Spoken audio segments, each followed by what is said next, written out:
Hello friends, हम आज start करने जा रहे हैं सीएमए फाइनल एसएफएम का डेरिवेटिव चार्टर का इलस्ट्रेशन 1 से स्टार्ट करेंगे। तो हम क्या स्टार्ट करने जा रहे हैं? CMA final SFM derivative chapter का इलस्ट्रेशन 1 से स्टार्ट करेंगे। 1 इलस्ट्रेशन 1 से स्टार्ट करते हैं, ठीक है ना बेटा। चलिए, सबसे पहला क्वेश्चन है और इसकी सॉल्यूशन भी आपके बुक ने बहुत अच्छा से दिया हुआ है। सबसे पहला क्वेश्चन क्या है? Deep is planning to invest ₹25 lakh in a bank for 1 year. All the banks offer, ये पैसा कितना इन्वेस्ट करना चाहता है? 25 लाख। ये माइंड में रखनी है, पैसा कितना इन्वेस्ट करना चाहता है? 25 lakh. All the banks offer the interest rate 12%। Interest rate 12% है per annum for a 12 month deposit, 12 महीने डिपॉजिट के लिए, 1 ईयर के लिए डिपॉजिट किया जा रहा है। Deep has inquired the deposit application for the 4 banks, particulars of which are given below. ये 4 बैंक का आपका रेट दिया हुआ है, ठीक है। Interest will be credited on quarterly basis, half yearly basis, monthly basis, weekly basis. तो मैंने आपको बताया था कि अमाउंट इक्वल टू क्या होता है? Principal 1 + r⁴n। जब आपको quarterly basis, half yearly basis जो भी होता है तो यहाँ पे m से डिवाइड हो जाता है और m से यहाँ पे मल्टीप्लाई हो जाता है। तो m आपको सेमी एनुअली के केस में 2 हो जाएगा, m क्वार्टरली के केस में 4 हो जाएगा, m मंथली के केस में 12 हो जाएगा, m वीकली के केस में 72 हो जाएगा। तो यहाँ पे सबसे पहला जो फर्स्ट केस है उसमें अमाउंट कितना हो जाएगा? 25 लाख। रेट ऑफ इंटरेस्ट 12% है तो 1 + 0.12 डिवाइडेड बाई 2, यहाँ पे 2 × 1। दूसरे के केस में क्वार्टरली बेसिस है, क्वार्टरली का मतलब क्या है? 4। तो यहाँ पे हो जाएगा 25 लाख 1 + 0.12 डिवाइडेड बाई 4 की पावर 4 × 1। फिर यहाँ पे आपको मंथली बेसिस है तो कितना हो जाएगा? 25 लाख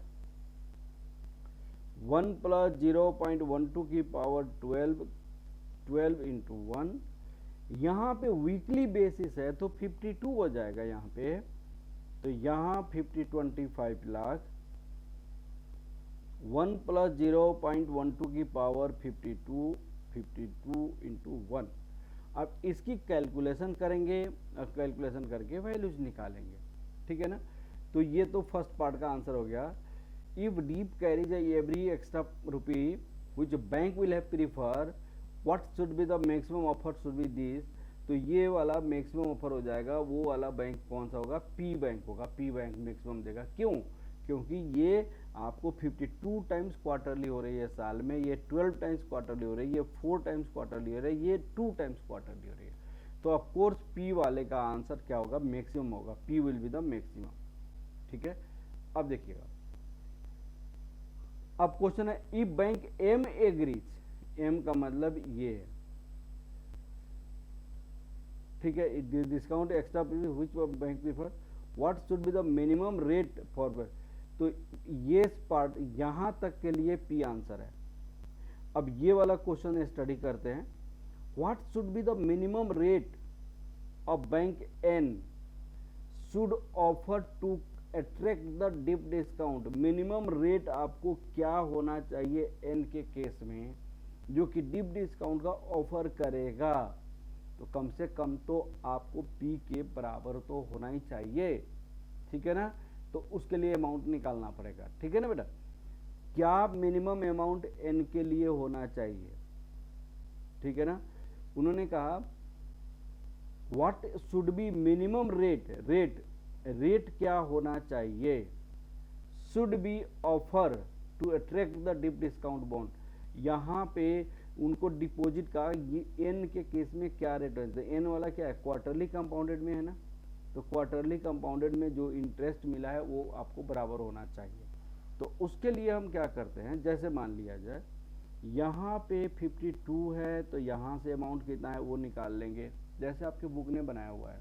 यहाँ पे ये सब चीज़ें तो मैंने आपको समझाया। यहाँ पे 12% और ये।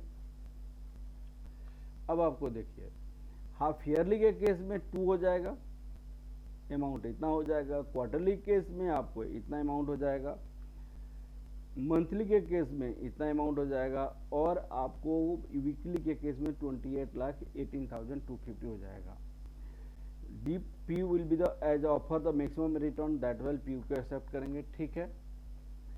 अब आपको 28 लाख, यहाँ पे आपका अमाउंट कितना आएगा 28,18,250। अब सेकेंड पार्ट के लिए इतना आना चाहिए किसके बेसिस पे, एन वाले को केसेस में। तो एन का क्या था, amount P 1 plus R divided by 4 की पावर 4 इंटू 1, ये इसके बराबर होना चाहिए। सेकेंड पार्ट में क्वेश्चन जो पूछिए इसके बराबर, तो इसकी बराबर के लिए कितना होना चाहिए 28 लाख, ये आपको 18,250। तो ये P कितनी है 25 लाख है। तो 25 लाख 1 प्लस आर की पावर 4, यहाँ पे 4, यहाँ पे 28,18,250। ये मैक्सिमम है, तो इतना कम से कम आना तो चाहिए ही। और 1 प्लस आर डिवाइडेड बाई 4 की पावर 4, यहाँ पे 28,18,250 होल डिवाइडेड बाई 25 लाख।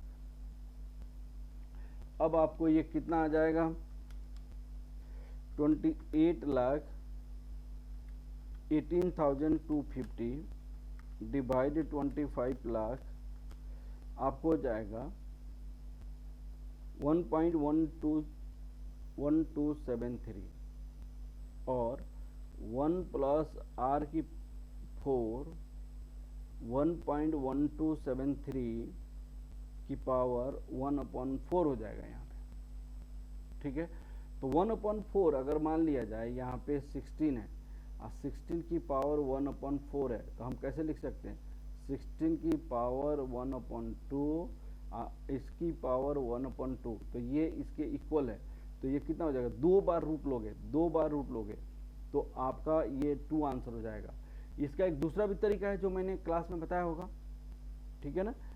अब इसको 2 बार रूट लोगे तो कितना आ जाएगा, यहाँ पे 1 आर की पावर आर डिवाइडेड बाई 4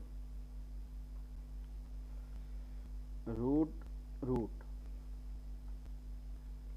1.0304 और 1 plus R divided by 4 1.0304 minus 1 0.0304 और r equal to 0.0304 into 4.0304 into 4 करोगे तो आपका 0.1216 दैट इक्वल टू 12.16% होना चाहिए। 12.16% होना चाहिए कम से कम, जो कि हम सोच सकते हैं। तो 12.164 उन्होंने निकाला है, तो कोई बात नहीं, हमने इतना तक लिया था। तो ये therefore bank N should offer a deposit half yearly basis 12.this attract the deep discount, उसको डीप डिस्काउंट, क्योंकि ये कंटिन्यूअस वीकली कंपाउंडेड के इक्विवेलेंट है, ये आपका वीकली कंपाउंडेड का। इसको एक दूसरा तरीका भी होता है, इफेक्टिव रेट ऑफ इंटरेस्ट निकाल लेते हैं। इफेक्टिव रेट ऑफ इंटरेस्ट भी निकाल कर बनाया जा सकता है, ठीक है ना। This is effective rate of, तो 12.164% is equal to quarterly compounded is equal to 12% per annum, यहाँ पे भी पर एनम है, वीकली कंपाउंडेड वीकली कंपाउंडेड, हम ऐसे लिख सकते हैं। तो आपको क्वेश्चन ये पूछा गया था कि एन के केस में क्या रेट होना चाहिए कम से कम जो इन्वेस्टर को अट्रैक्ट करे। तो भाई ये सब 12% पर एनम वीकली कंपाउंडेड से जो रिटर्न आ रही है वही 12.164% क्वार्टरली कंपाउंडेड से रिटर्न आना चाहिए। तो अट्रैक्ट करने के लिए ये वाला रेट होना जरूरी है, 12.164% होना जरूरी है, ये क्वेश्चन बोला गया। ठीक है, अब आपको दूसरा क्वेश्चन इसमें क्या बोला गया है, क्वेश्चन में देखिए यहां तक हमारा कंप्लीट हो गया। If bank M agrees to credit interest rate continuous compounded basis what should be the return for this. अगर कंटिन्यूअस कंपाउंडिंग होगा तो कौन सा एम, तो एम का मतलब ये है, M interest rate is compounded half yearly basis. तो कंटिन्यूअस कंपाउंडिंग के केस में तो amount as per bank M using continuous compounding. तो कंटिन्यूअस कंपाउंडिंग में क्या होता है, principal E to the power R T होता है। अब प्रिंसिपल हमारे पास कितनी है, 25 लाख है, ई कितनी है 0.12 है एक साल के लिए। तो 25 lakh into E to the power 0.12, तो ये 25 लाख इंटू 0.12 की वैल्यू निकालने का तरीका मैंने आपको सिखाया था। सबसे पहले कैलकुलेटर में क्या लिखिए, 1.12 लिखिए, सेकंड में क्या कीजिए 1.12 को 4096 से डिवाइड कर दीजिए और फिर तीसरे में +1 कर दीजिए, इसमें 1 प्लस 0.12 4096। अब फोर्थ में क्या कीजिए आप इंटू इक्वल टू 12 टाइम्स कीजिए, क्योंकि साल में 12 महीने होते हैं। तो कैसे किया गया था मैंने, देखिएगा कैलकुलेटर में 0.12 प्लस 1.12 आ गया, इसको 12 बार इंटू इक्वल टू 1 2 3 4 5 6 7 8 9 10 11 12। तो आपको यहाँ पे कितना आ जाएगा 1.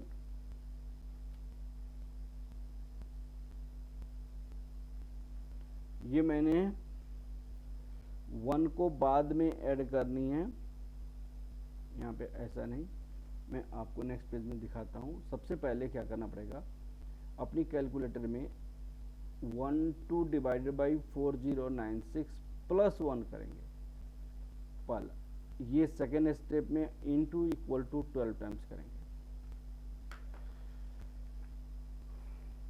0.12 divide 4096 plus 1 into equal to 12 times, 1 2 3 4 5 6 7 8 9 10 11 12, 1.12749।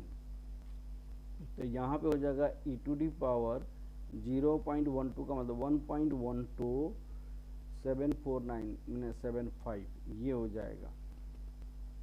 ठीक है, अब इसको निकालने का तरीका मैंने सिखा दिया यहाँ पे। तो 1.12749 भी लिख सकते हैं।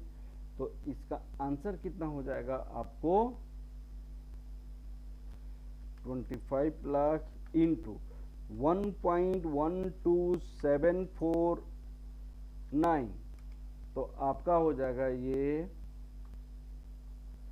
28,118,725 ये हो जाएगा कंटिन्यूअस कंपाउंडिंग के केस में। अब लास्ट का जो आंसर है वो देखिए यहाँ पे 28,18,750। ठीक है ना, तो तो इस तरह हमने एक question, first number question complete किया। अब क्वेश्चन नंबर सेकेंड आ जाता है। सेकेंड नंबर क्वेश्चन में क्या है, देखिए, Tripti has two investment opportunity M N carrying a yield 15% पर एनम, यील्ड रेट कितनी है 15% पर annum. The tenure of both this investment is 3 years, दोनों का इन्वेस्टमेंट क्या है 3 साल है। M offers continuous compounding facility where N offer the yield on the basis of monthly compounding which will be offer त्रिपुटी बेस्ड। अब देखिएगा, यहाँ पे त्रिपुटी के पास दो इन्वेस्टर्स है,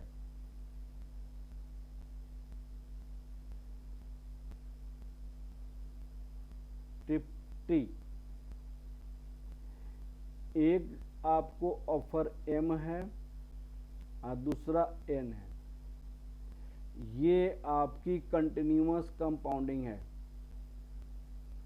कंटिन्यूअस कंपाउंडिंग, और ये जो है मंथली कंपाउंडिंग है, मंथली कंपाउंडिंग, ठीक है ना।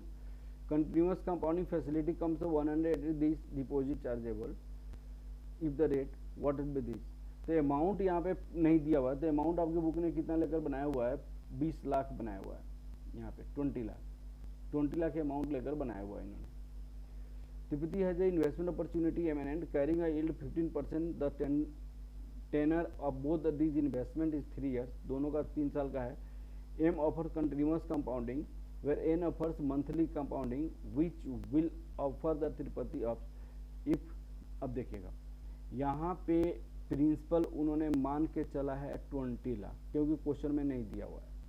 अब मान के चलते हैं 20 लाख, तो यहाँ पे क्या हो जाएगा 20 लाख ई टू डी पावर रेट 15% है इंटू 3 साल का है। यहाँ पे क्या करेंगे 20 लाख 1 + 0.13, आपको ये मंथली कंपाउंडेड है 12, क्योंकि 3 × 12 कर देंगे। अब आपका आंसर क्या आ जाएगा यहाँ पे, तो ई टू डी पावर 0. यहाँ पे 45 हो जाएगा, ई टू डी पावर 0.15 × 3 का मतलब 0.45। इसको कैलकुलेशन कैसे करेंगे 0.45 डिवाइडेड बाई 4096, हमेशा 4096 से करेंगे, अब 1 प्लस करेंगे, फिर इंटू इक्वल टू कितने बार करेंगे इंटू इक्वल टू 12 टाइम्स, तो आपकी वैल्यू आ जाएगी उतना ई टू डी पावर 0.45 की वैल्यू हो जाएगा। तो 0.45 डिवाइडेड बाई 4096 प्लस 1 1 2 3 4 5 6 7 8 9 10 11 12, तो 1.56827, तो ये 20 लाख 1.56827, ये वैल्यू हो जाएगा 1.56827 इंटू 20 लाख 31,36,540, 31,36,540। अब यहाँ पे क्या होगा इसकी वैल्यू, तो 0.15 divide 12 plus 1 into equal to 36 times, 2 3 4 5 6 7 8 9 10 11 12 13 14 15 16 17 18 19 20 21 22 23 24 25 26 27 28 29 30 31 32 33 34 35 36 1.56, यहाँ पे कितना आ जाएगा 1.56394, तो यह अमाउंट हो जाएगा 1.56394 इंटू 20 लाख, 31,27,880 हो जाएगा। अब ये हमारे पास मंथली कंपाउंडेड, ये कैसे निकाला, इसको हमने कैसे निकाला आप देखिएगा। 20 लाख तो ये था 1 प्लस ये 0.15 डिवाइडेड बाई 12 0.0125 की पावर 36। तो इसकी कैलकुलेटर में मैंने क्या किया देखिएगा, मैंने 1.0125 लिखा, इंटू की बटन किया 36 टाइम्स करने थे, इंटू 1 इक्वल टू करेंगे तो 2 3 4 5 6 7 8 इक्वल को 30, आपको 35 टाइम्स पुश करते जाना है तो 36 आ जाएगा, एक कम, क्योंकि इंटू करते तो अपने आप मल्टीप्लाई हो जाता है। तो जस्ट इक्वल टू, इंटू करने के बाद इक्वल टू को 35 टाइम्स जितना रहेगा उसका एक बार कम, तो ये आ गया। तो पहले पार्ट का आंसर में आपका ये आया कि सबसे क्वेश्चन क्या है, M offers continuous compounding facilities, N offers this, तो दोनों में डिफरेंस क्या है, ये आ गया आपका। तो 31,36,540, 31,27,880, ठीक है। अब if continuous compounding facility come to price 100 rupees 180 पर lakh deposit, what will be the position. अब देखिए कंटिन्यूअस कंपाउंडिंग अगर करते हैं तो ये पैसा उनकी कॉस्ट पड़ती है 180 पर लाख पे, तो आपका कॉस्ट फॉर कंटिन्यूअस कंपाउंडिंग कितना हो जाएगा, कॉस्ट फॉर कंटिन्यूअस कंपाउंडिंग 180 आपको 1 लाख पे, 1 लाख पे, तो 20 लाख पे कितना पड़ जाएगा, तो 180 इंटू 20 करेंगे तो 3600 कॉस्ट हो जाएगा, 3600 कॉस्ट हो जाएगा, ठीक है। तो आपसे कह रहे हैं कि कंटिन्यूअस कंपाउंडिंग लेने के लिए ये वाला खर्च आपको करना पड़ेगा, तो क्या कंटिन्यूअस कंपाउंडिंग करना बेटर है, तो आपकी जो अमाउंट आया कंटिन्यूअस कंपाउंडिंग में वो ये वाला माइनस करेंगे।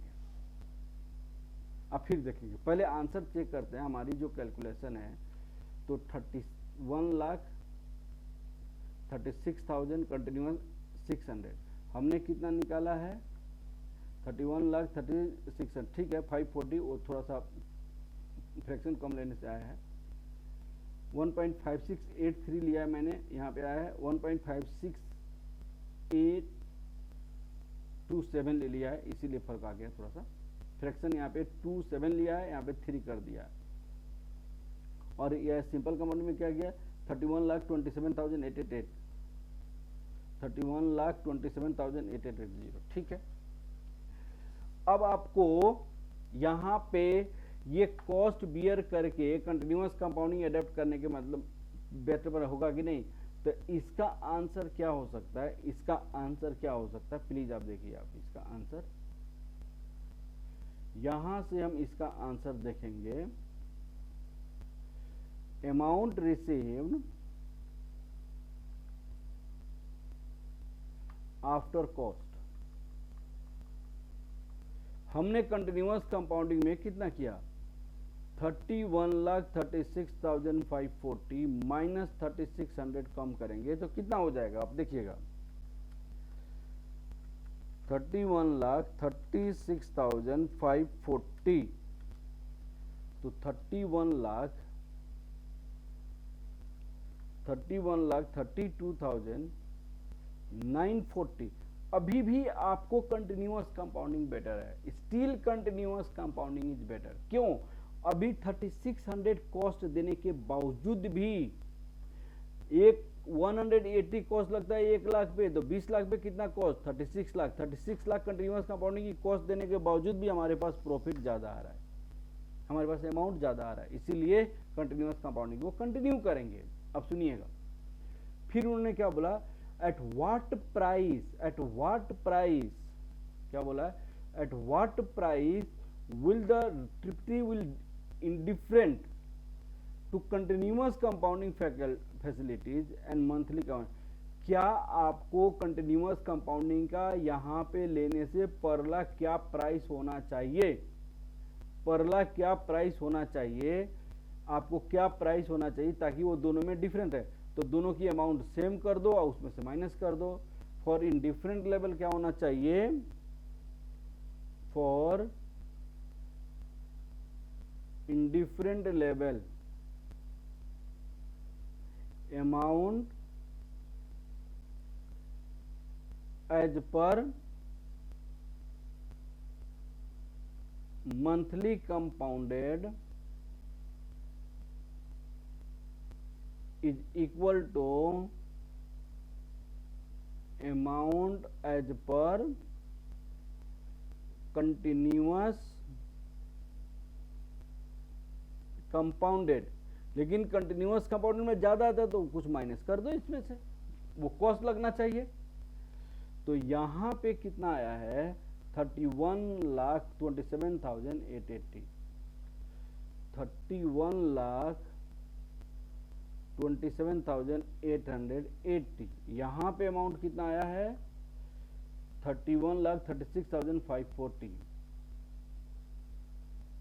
31,36,540 माइनस एक्स, और x इक्वल टू कितना हो जाएगा 31,36,540 माइनस 31,27,880, उसको माइनस करेंगे तो कितना हो जाएगा, आप देखिएगा 31,36,540 माइनस 31,27,880, तो करेंगे तो 8660 कॉस्ट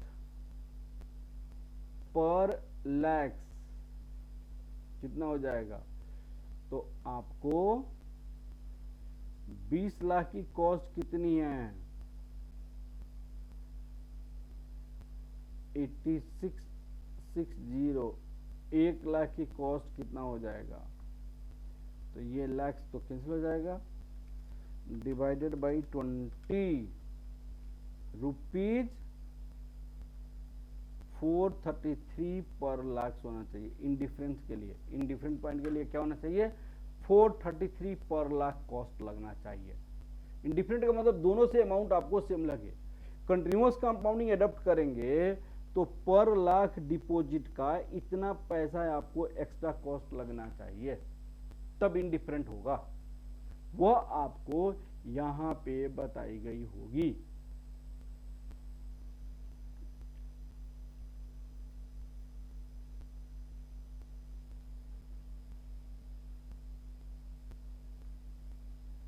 अब ये जो कॉस्ट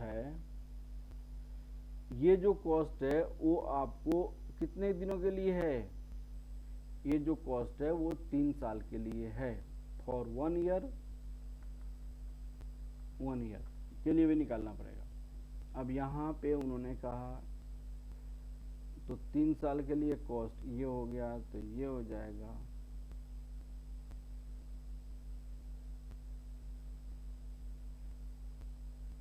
ये आपको 3 साल के लिए कॉस्ट निकाला है हमने, हाँ 3 साल का निकालना चाहिए क्योंकि टाइम तो 3 साल है ना, तो 180 दिस,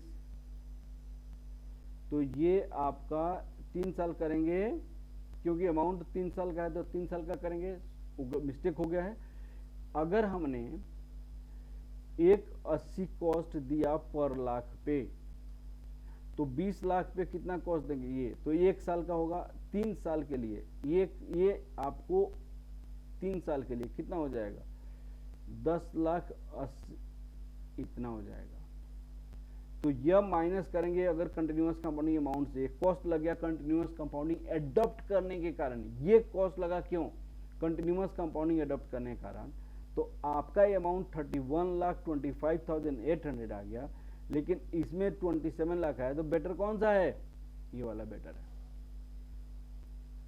दूसरे केसेस में क्या था हमारा, दूसरा केसेस कैसे निकलेगा, यहाँ पे 31,36,600, ये किसके बेसिस पे, ये कंटिन्यूअस कंपाउंडिंग, इसके बेसिस पे कोई कॉस्ट लगेगा, एक्स कॉस्ट लगा 3 साल के लिए लगा, और यहाँ पे ये जो कॉस्ट लगेगा एक्स पर लाख लगेगा, तो यहाँ पे 1 लाख पे इतनी कॉस्ट, तो 20 लाख पे कितनी कॉस्ट,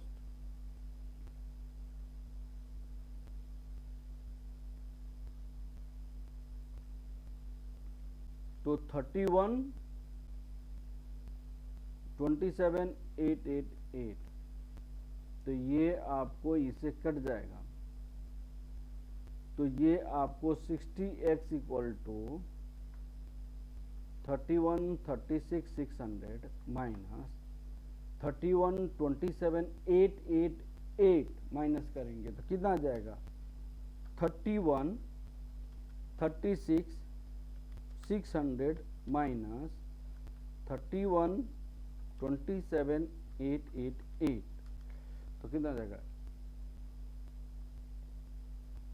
8712, तो 60 इक्वल टू कितना हो जाएगा 8712 डिवाइडेड बाई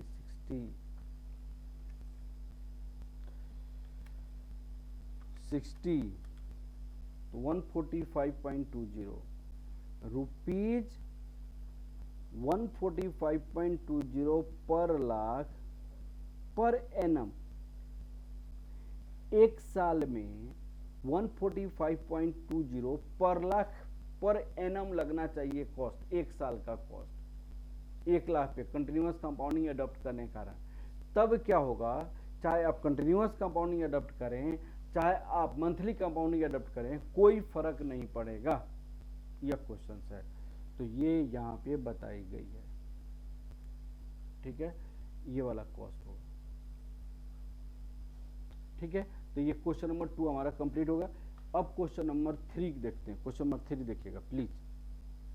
क्वेश्चन नंबर 3 क्या है, theoretical forward price no dividend no carrying cost, theoretical price for the 3 month securities this 9% interest 12% interest. मैं एक आपको करके दिखाता हूं, बाकी तो आप कर ही सकते हैं। कंटिन्यूअस कंपाउंडिंग को यूज किया है, करेंगे तो फेयर फ्यूचर प्राइस क्या होता है, e to the power this RT, तो एट 9% हम देखेंगे, एट द रेट ऑफ 9% अगर करेंगे तो DD लिमिटेड का क्या हो जाएगा 160 e टू दी पावर 0.093/12। अब DD के साथ साथ EE का क्या होगा,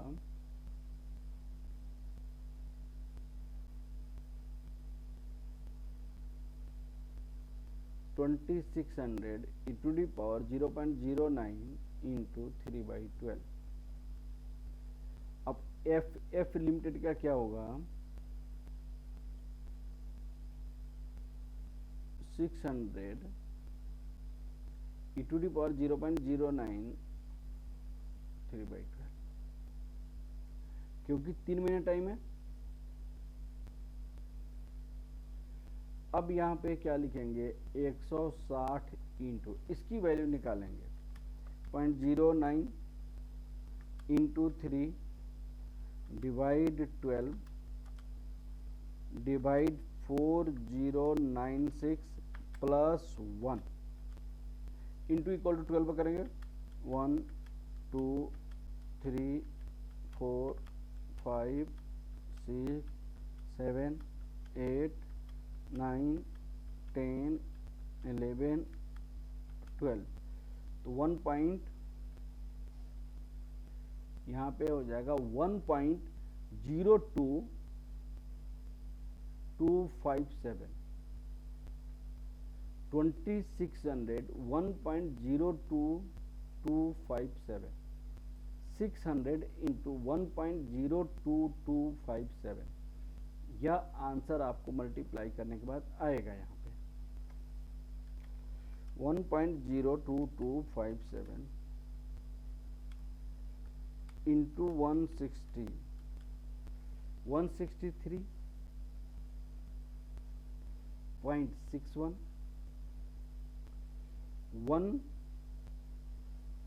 2600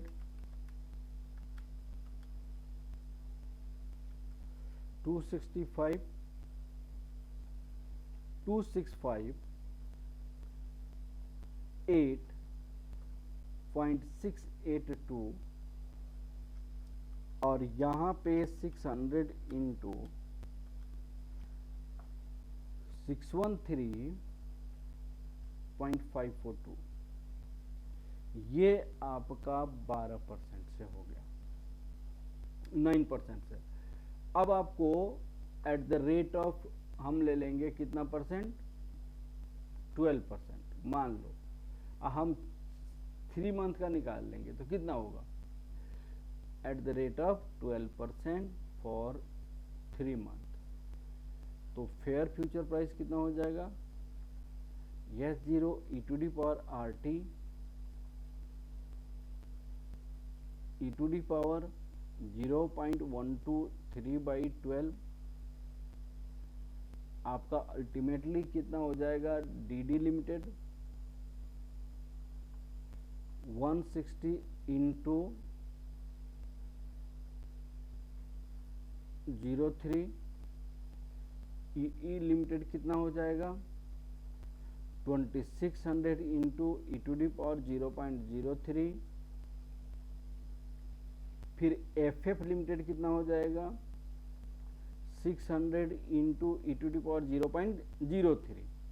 अब देखिएगा 160 इंटू 1.03045 2600 इंटू 1.03045 600 इंटू 1.03045। अब इसको मल्टीप्लाई करेंगे तो हमारे पास आंसर आएगा 1.03045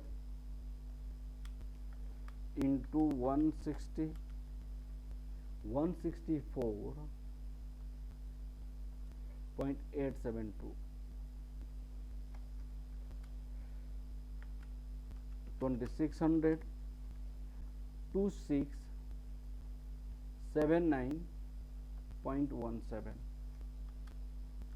into 600 618.27 ये हो गया ये हो गया ये हो गया। अब आपको इसी को अब टाइम पीरियड दूसरा में क्वेश्चन बोला है 6 मंथ कर दीजिए टाइम पीरियड 6 मंथ। तो यहाँ जो 3 मंथ है इसको 6 बना देंगे यहाँ पे 6 बना देंगे यहाँ पे 6 बना देंगे यहाँ पे 6 बना देंगे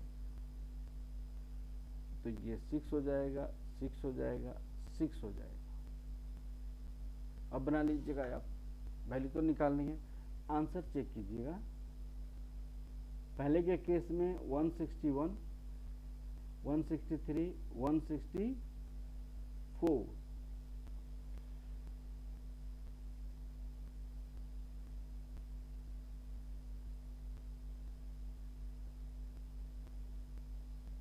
यहाँ पे 1 मंथ के लिए भी निकाला है 3 मंथ के लिए भी निकाला है 6 मंथ 1 मंथ भी है मैं तो 3 मंथ के लिए निकाला है।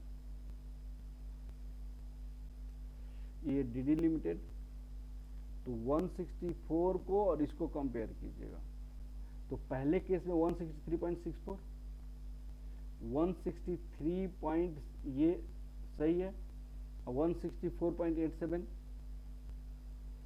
164.87 ठीक है। मैंने सिर्फ 3 महीने के लिए निकाला 1 महीने का आप खुद कर सकते हैं 6 महीने वाले खुद कर सकते हैं। फिर ई लिमिटेड को 2659.163 2659 ये ठीक है 2679 ये ठीक है।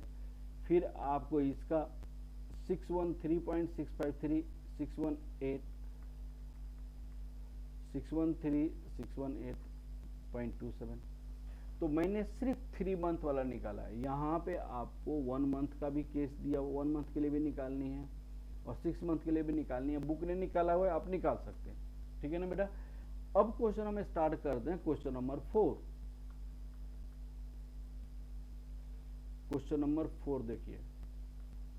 क्वेश्चन नंबर 4 में है आपका, यहाँ पे क्वेश्चन देखिएगा, यहाँ पे बोला है shares of the Sandeep limited is being quoted ₹600। अभी उनकी कोटेशन कितनी है? ₹600 है। The contract of the this is share prices lot size of 500 shares. Lot size 500 है और एक्चुअल प्राइस आपको इतना है। If the Sandeep limited is expected to distribute any dividend, not expected to distribute any dividend, कोई dividend नहीं, return in risk free interest rate 9% है। What should B recommended the course of this? तो इसके लिए आपको फेयर फ्यूचर प्राइस निकाला जाता है। प्राइस, अब फेयर फ्यूचर प्राइस निकालने के बाद उन्होंने कहा 3 मंथ फ्यूचर कंट्रैक्ट रेट्स अगर 630 है तो 3 मंथ फ्यूचर में 600 है तो क्या एक्शन लेंगे?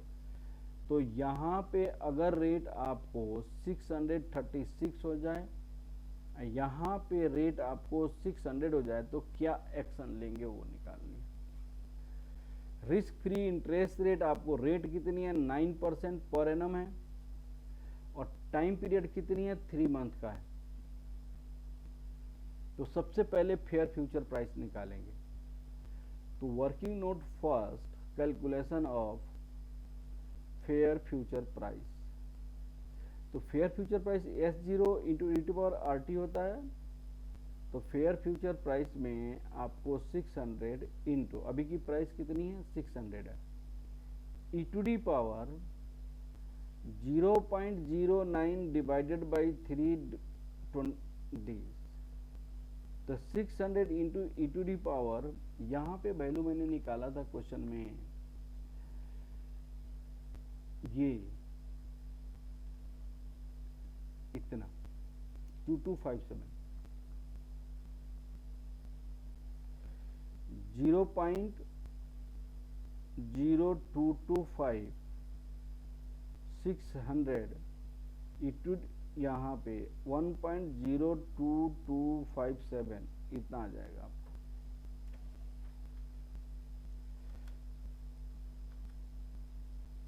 0.09 into 3 divided 12, 4096 plus 1,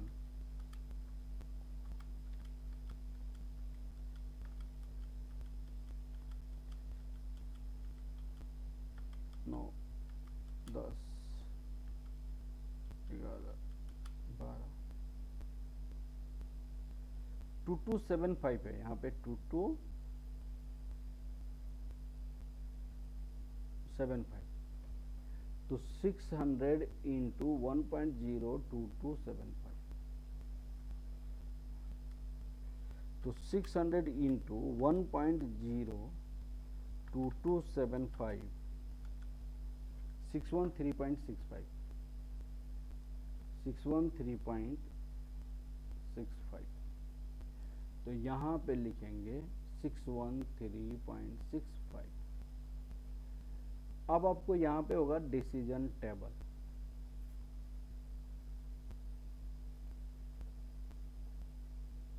decision table आप देखिए, फेयर फ्यूचर प्राइस,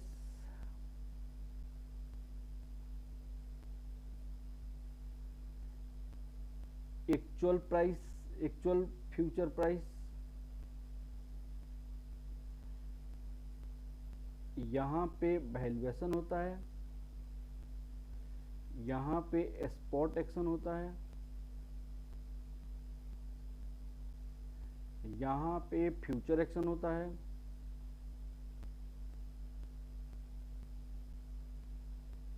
यहाँ पे गेन होता है। फेयर फ्यूचर प्राइस है 613.65, 613.65। एक्चुअल फ्यूचर 336, यहाँ पे 600। ओवर वैल्यूएशन है, यहाँ पे अंडर वैल्यूएशन है,